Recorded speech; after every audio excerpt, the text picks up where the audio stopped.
The series on Elements of Electrical Engineering having code 2215। हमने unit number 1 magnetic circuit शुरू किया है, जिसके लेक्चर नंबर 1 में हमने मैग्नेटिक सर्किट यानी क्या और बार मैग्नेट की कौन सी प्रॉपर्टीज होती है ये हमने पढ़ा है। अब लेक्चर नंबर 2 में हम important terms used in magnetic circuit यानी मैग्नेटिक सर्किट में कौन से इम्पॉर्टेंट टर्म्स यूज होते हैं ये हम पढ़ेंगे। Learning outcomes. After watching this video, student will be able to learn what is magnetic field, magnetic flux density, magnetomotive force, magnetic field strength, permeability and reluctance। ये video देखने के बाद आप ये सारी प्रॉपर्टीज, ये सारी चीजों के डेफिनेशंस, यूनिट्स, उसके फॉर्मूलाज और इसकी क्या क्या विशेषताएं हैं ये सब आप पढ़ोगे। सबसे पहले हम देखेंगे कि मैग्नेटिक फील्ड यानी क्या है। The area around the magnet where the poles experience the force of attraction and repulsion is known as magnetic field. यानी मैग्नेट के आजू बाजू का जो एरिया जहां पर फोर्स ऑफ अट्रैक्शन और रिपल्शन ये पोल्स मैग्नेट के एक्सपीरियंस करते हैं, उसे हम कहेंगे, उस एरिया को हम कहेंगे मैग्नेटिक फील्ड। यानी हमने पहले पढ़ा है कि बार मैग्नेट के दो पोल्स होते हैं, साउथ पोल और नॉर्थ पोल। अब ये जो दो पोल्स है, अगर किसी चीज को, किसी आयरन की चीज को, आयरन यानी क्या, लोहा या फिर कोई भी ऐसा मटेरियल जो मैग्नेट से अट्रैक्ट होता है, हम उसे अगर इस मैग्नेट के पास लाएंगे तो वो इससे क्या होगा, चिपक जाएगा, उसे हम कहते हैं अट्रैक्शन। और अगर इससे दूर जाता है तो हम उसे कहते हैं रिपल्शन। तो मैग्नेट के आजू बाजू का एरिया जहां पर अगर कोई आयरन की या फिर कोई भी ऐसी चीज जो कि मैग्नेट से अट्रैक्ट होती हो, वो हम इसके पास लाते हैं और वो उससे चिपक जाती है यानी अट्रैक्ट हो जाती है, तो ऐसे एरिया, मैग्नेट के आजू बाजू के एरिया को जहां पर force of attraction and force of repulsion experience किया जाता है, उस एरिया को हम बोलेंगे मैग्नेटिक फील्ड। ठीक है, ये देखिए, ये मैग्नेट के आजू बाजू की ये जो एरिया है, यहाँ पर अगर किसी भी चीज को, आयरन की चीज को हम लाते हैं तो ये क्या होगी, आयरन इस मैग्नेट से चिपक जाएगी। अगर इसी चीज को हम यहाँ पर रखते हैं तो वो इस मैग्नेट से चिपकेगी नहीं, क्योंकि वो मैग्नेटिक फील्ड के बाहर है। मैग्नेटिक फील्ड या मैग्नेट का इतना ही है। अगर इस मैग्नेटिक फील्ड के बाहर हम उस चीज को लेके जाते हैं तो वो इस मैग्नेट से चिपकेगी नहीं, क्योंकि वो मैग्नेटिक फील्ड के बाहर है। तो मैग्नेट के आजू बाजू का एरिया जहां पर फोर्स ऑफ अट्रैक्शन या फोर्स ऑफ रिपल्शन ये दोनों एक्सपीरियंस किए जाते हैं, उसे हम कहेंगे मैग्नेटिक फील्ड। नेक्स्ट हम देखेंगे कि मैग्नेटिक लाइंस ऑफ फोर्सेस यानी क्या। अब ये मैग्नेटिक फील्ड जो है वो मैग्नेट के आजू बाजू में दिखती नहीं है, वो मैग्नेट के आजू बाजू में दिखती नहीं है, बल्कि वो इनविजिबल होती है। इनविजिबल यानी अदृश्य, जिसे हम देख नहीं सकते, वो सिर्फ किसी भी आयरन पीस से एक्सपीरियंस की जाती है। तो नेक्स्ट पर ये फील्ड जो है, अगर हम इस मैग्नेट के आजू बाजू में आयरन पाउडर डालेंगे तो ये फील्ड हम देख सकते हैं। जैसे हमने इस मैग्नेट के आजू बाजू में ये आयरन पाउडर डाला तो क्या होगा कि ये जो आयरन पाउडर में के जो आयरन के पार्टिकल्स है, वो इस मैग्नेट के पास जाने की, यानी इस मैग्नेट से अट्रैक्ट करने की कोशिश करेंगे। तो आप ये देख सकते हो यहाँ पर कि ये जो मैग्नेट के आजू बाजू में ये जो आयरन पाउडर हमने डाला है, उसकी ये एक पैटर्न में, यानी उसकी एक उसका एक पैटर्न फॉर्म हो गया है। आप देख सकते हो यहाँ पे ऐसे सर्कुलर मोशन में, तो ये यहाँ पर क्या है, यहाँ पर ये अट्रैक्ट हो रहा है मैग्नेट से, यानी यहाँ पर मैग्नेटिक फील्ड क्या है, मौजूद है। और ये जो लाइंस बन रही है इसे हम कहेंगे मैग्नेटिक लाइंस ऑफ फोर्सेस। ये जो लाइंस आप देख रहे हैं ये क्या है, मैग्नेटिक लाइंस ऑफ फोर्सेस। ये कैसे फॉर्म हुई है आप एक बार फिर से देखिए। आयरन पाउडर हमने डाला,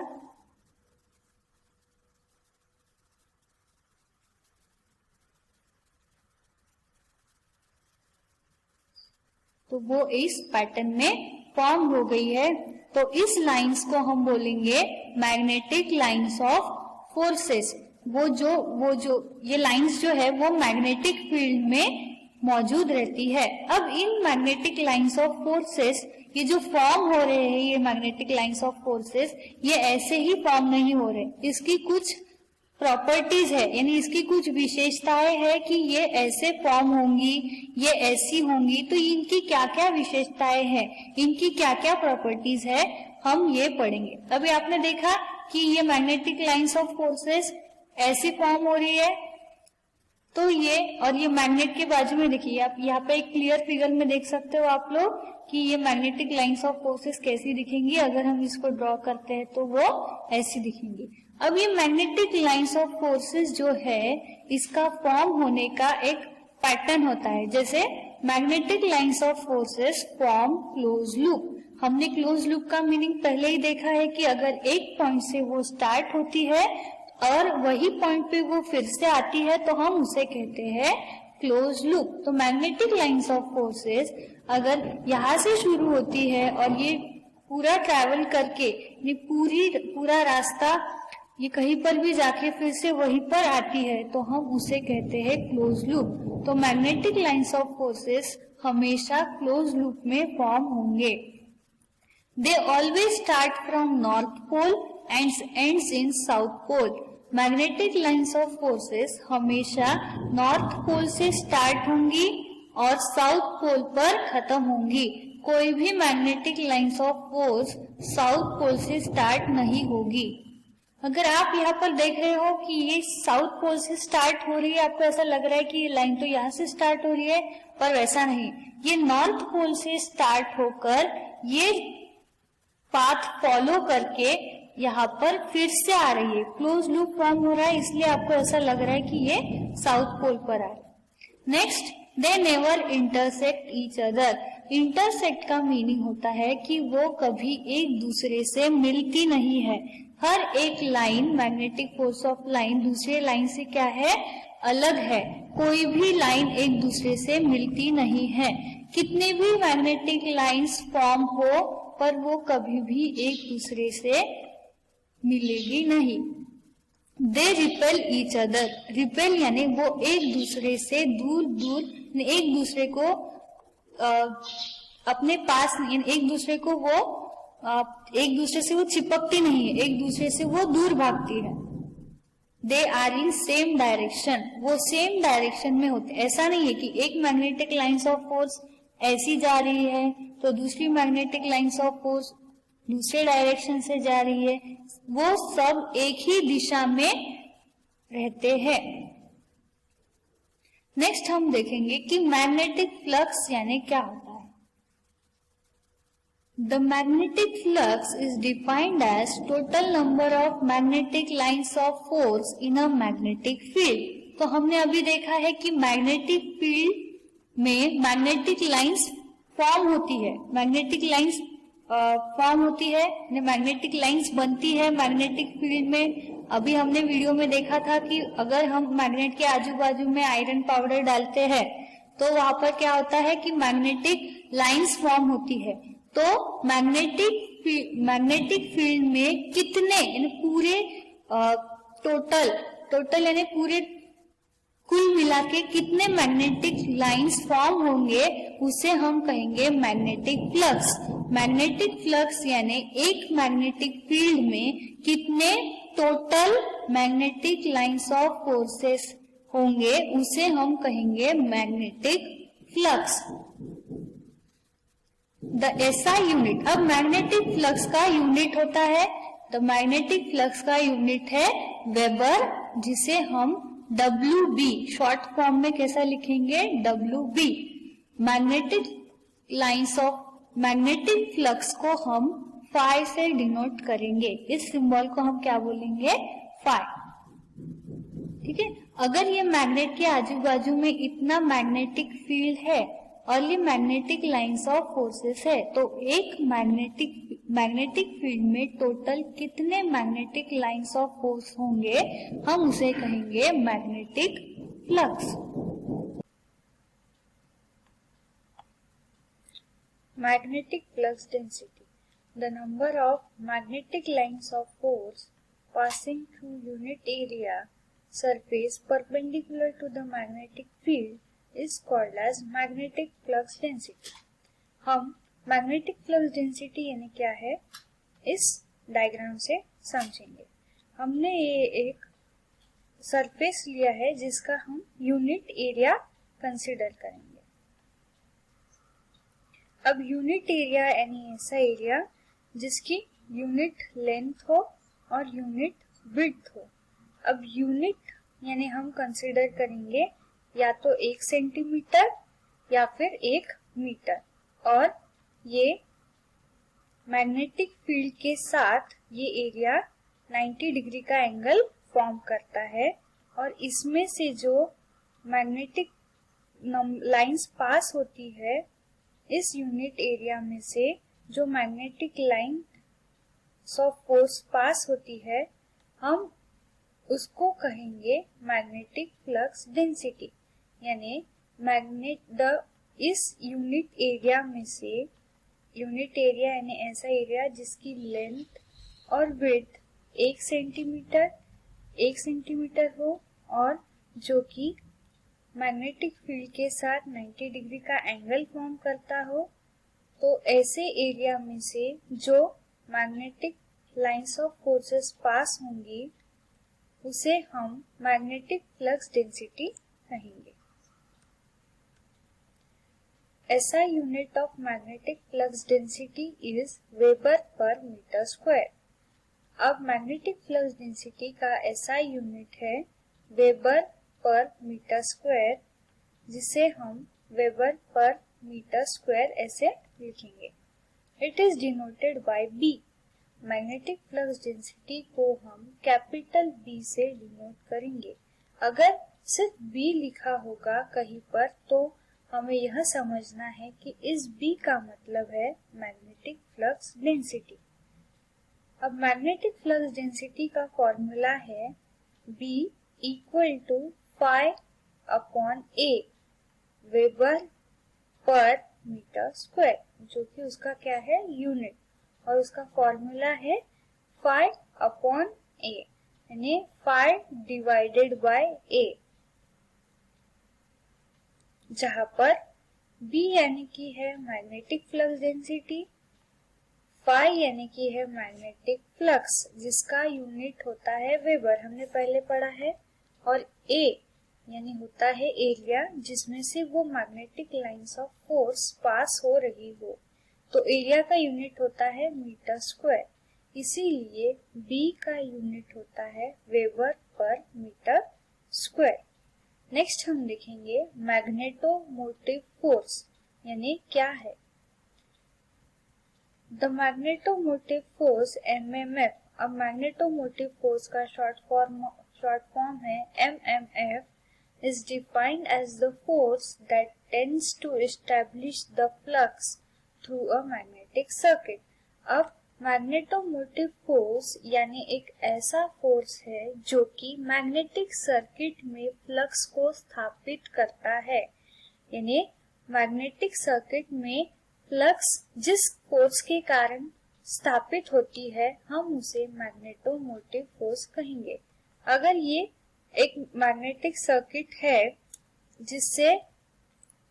जिसमें ये टर्न्स है और यहाँ से I करंट पास हो रहा है, तो इस करंट के कारण क्या होगा, यहाँ पर एक फोर्स डेवलप होगा और इस फोर्स के कारण क्या होगा, मैग्नेटिक सर्किट में फ्लक्स इस्टेब्लिश होंगे, फ्लक्स स्थापित होंगे। तो वो फोर्स जिसके कारण ये फ्लक्स मैग्नेटिक सर्किट में स्थापित हुए हैं, हम उस फोर्स को कहेंगे मैग्नेटोमोटिव फोर्स। अब मैग्नेटोमोटिव फोर्स जो कि जिसे हम एमएमएफ कहते हैं, उसका फॉर्मूला है एन आई, एन इंटू आई। अब यहाँ पर ये एन यानी है नंबर ऑफ टर्न्स। ये जो आप देख रहे हो ये, इसे हम कहेंगे नंबर ऑफ टर्न्स। तो मैग्नेटोमोटिव फोर्स निकालने के लिए हमें कितने नंबर ऑफ टर्न्स है मैग्नेटिक सर्किट में, उसकी जरूरत पड़ेगी। और करंट इन एम्पियर्स, और हमने करंट कितना सप्लाई दिया है उसकी भी हमें जरूरत पड़ेगी। अगर हमारे पास एन की वैल्यू है और आई की वैल्यू है तो हम मैग्नेटोमोटिव फोर्स निकाल सकेंगे। Magnetic field strength. नेक्स्ट हम देखेंगे कि मैग्नेटिक फील्ड स्ट्रेंथ यानी क्या है। The magnetomotive force per meter length of magnetic circuit is called magnetic field strength। अब मैग्नेटिक सर्किट के पर मीटर लेंथ में यानी 1 मीटर लेंथ में कितना मैग्नेटोमोटिव फोर्स प्रेजेंट है, उसे हम कहेंगे मैग्नेटिक फील्ड स्ट्रेंथ। यानी उस पर मीटर लेंथ में 1 मीटर लेंथ में मैग्नेटिक सर्किट के जितना मैग्नेटोमोटिव फोर्स होगा, हम उसे कहेंगे magnetic field strength. The SI unit of magnetic field strength is ampere per metre, जिसे हम लिखते समय कैसे लिखेंगे, ampere per metre. It is denoted by H। जैसे मैग्नेटिक फ्लक्स डेंसिटी हम कैपिटल B से डिनोट करते थे, वैसे हम magnetic field strength capital H से डिनोट करेंगे। उसका फॉर्मूला है मैग्नेटोमोटिव फोर्स पर मीटर यानी पर लेंथ। अब मैग्नेटोमोटिव फोर्स को हम लिखते हैं एमएमएफ और लेंथ को लिखते हैं स्मॉल l। तो मैग्नेटिक फील्ड स्ट्रेंथ का फॉर्मूला है MMF upon l, MMF divided by l, और इसका यूनिट है एम्पियर पर मीटर। नेक्स्ट हम देखेंगे कि परमिएबिलिटी यानी क्या। Magnetic permeability is the ability of material to respond to how much electromagnetic flux it can support to pass through itself. अब magnetic permeability यानी ऐसी प्रॉपर्टी है मटेरियल की जो कि जिससे कि हम पता कर सकते हैं कि एक मटेरियल से यानी एक धातु से कितने इलेक्ट्रोमैग्नेटिक फ्लक्स पास हो सकते हैं। तो अगर किसी धातु से एक सर्टेन अमाउंट यानी एक निश्चित, जैसे हम इस डायग्राम से देखेंगे कि यहाँ पर हमने नॉर्थ पोल और साउथ पोल के बीच में एक आयरन का टुकड़ा रखा और इसमें से ये इतनी magnetic flux electromagnetic flux pass हो रही है, यानी इस धातु की जो क्षमता है इलेक्ट्रिक फ्लक्स पास कराने की वो इतनी, यानी वो इतने ही फ्लक्स को खुद में से पास करा सकता है। तो हम कहेंगे कि इसकी मैग्नेटिक परमिएबिलिटी उतनी ही है। तो धातु की ऐसी क्षमता जिससे हम ये पता कर सकते हैं कि उसमें से कितने इलेक्ट्रोमैग्नेटिक फ्लक्स पास होंगे, हम उसे कहते हैं मैग्नेटिक परमिएबिलिटी। मैग्नेटिक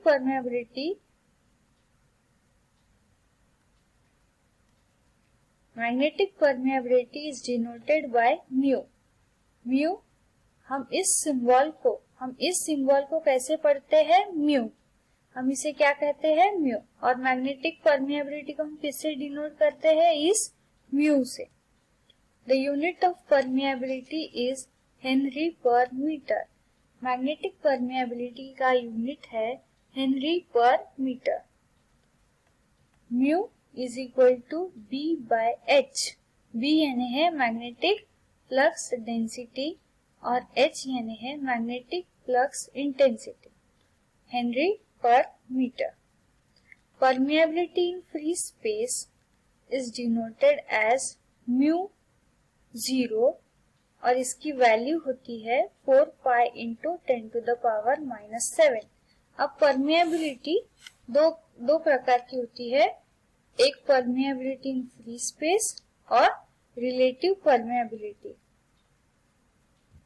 तो परमिएबिलिटी इन फ्री स्पेस को हम म्यू 0 से डिनोट करते हैं और इसका एक फिक्स वैल्यू होता है 4 pi into 10 to the power -7 henry per metre. इसका वैल्यू कभी चेंज नहीं होता और रिलेटिव परमिएबिलिटी का वैल्यू जो है वो चेंज होते रहता है। रिलक्टेंस, नेक्स्ट हम देखेंगे कि रिलक्टेंस यानी क्या है। The opposition that a magnetic circuit offers to flux is called reluctance. हमने देखा है कि मैग्नेटिक मटेरियल में से क्या होता है, फ्लक्स पास होते हैं, पर ये फ्लक्स इजीली पास नहीं होते। इनको एक फोर्स है जो कि क्या करता है, इनको अपोज करता है, यानी इनका विरोध करता है। इनको मटेरियल में से जाने से, मटेरियल में से पास होने से क्या करता है, वो उनका विरोध करता है, उन्हें सरलता से पास नहीं होने देता। हम ऐसे फोर्स को या ऐसे प्रक्रिया को कहेंगे रिलक्टेंस। तो रिलक्टेंस देखिए, ये मैग्नेटिक मटेरियल हमने लिया, अब इसमें से ये फ्लक्स पास हो रहे हैं, पर ये जो रिलक्टेंस है ये क्या कर रहा है, इस फ्लक्स को सरलता से पास नहीं होने देता, इन्हें क्या कर रहा है, वो विरोध कर रहा है। तो हम इसे, रिलक्टेंस का क्या काम होता है कि फ्लक्स को मैग्नेटिक मटेरियल से पास नहीं होने देना, उन्हें सरलता से उसमें से गुजरने नहीं देना, उन्हें विरोध करना। The SI unit of reluctance is Weber, Ampere turn per Weber. The SI unit of reluctance is Ampere turn per Weber. It is denoted by S. जो हमने देखा रिलक्टेंस, वो किससे डिनोट किया जाता है, S से। इसका फॉर्मूला है S is equal to L upon mu 0 mu R into A, यानी जहां पर म्यू 0 हमने देखा था परमिएबिलिटी ऑफ फ्री स्पेस, उसका वैल्यू क्या होता है 4 pi into 10 to the power -7 और म्यू R होता है relative permeability of a magnetic material. वो मैग्नेटिक मटेरियल की परमिएबिलिटी कितनी है, हर एक मटेरियल की रिलेटिव परमिएबिलिटी क्या होती है, अलग अलग होती है। अगर एक प्रकार का मटेरियल है तो उसकी परमिएबिलिटी अलग होगी, अगर हम कोई दूसरा मटेरियल लेते हैं उसकी मैग्नेटिक परमिएबिलिटी अलग होगी। तो जो हमने मटेरियल लिया है उसकी मैग्नेटिक परमिएबिलिटी क्या है, वो वैल्यू रहेगी म्यू आर। और एरिया, हमने जो मटेरियल लिया है उसका एरिया कितना है वो हम डिनोट करेंगे ए से, और एल होता है लेंथ। तो ये सारी पैरामीटर्स जब हमारे पास रहेंगे तो हमें रिलक्टेंस की वैल्यू मिलेगी। तो समरी, हमने इस वीडियो में क्या क्या पढ़ा, हमने मैग्नेटिक फील्ड क्या होता है वो पढ़ा, मैग्नेटिक फ्लक्स के बारे में पढ़ा, मैग्नेटिक फ्लक्स डेंसिटी के बारे में पढ़ा, उसके फॉर्मूले के बारे में पढ़ा, उसके यूनिट के बारे में हमने पढ़ा, फिर मैग्नेटोमोटिव फोर्स के बारे में हमने पढ़ा, मैग्नेटिक फील्ड स्ट्रेंथ के बारे में हमने पढ़ा, परमिएबिलिटी, एब्सोल्यूट परमिएबिलिटी और रिलेटिव परमिएबिलिटी के बारे में हमने पढ़ा, रिलक्टेंस के बारे में पढ़ा हमने। और these are the POs mapped for this session.